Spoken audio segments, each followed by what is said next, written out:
by this bill.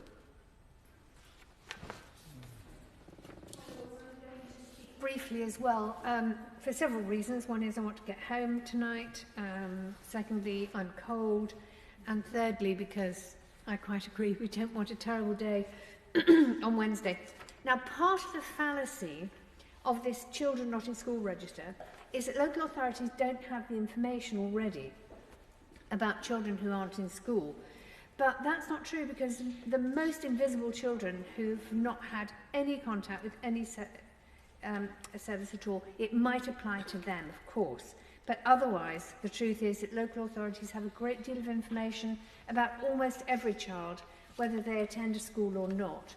So instead of adding yet more data collection, there should be an overhaul of how local authorities collect and process this data, and perhaps some sort of universality about it. That overhaul should be made in a code of practice as set out in my Amendment 171S. I have 3 other amendments in this group, and they're basically probing amendments, because I feel that the legislation just doesn't have the detail that we need to understand exactly what it's going to do. So, turning to the new registration requirements, this bill really ought to be clearer about what information must be provided by home-educated parents to the local authority. We're left with other information at the moment, which leaves a large void of worry for the parents who will have to provide this information, which could be very probing and intrusive.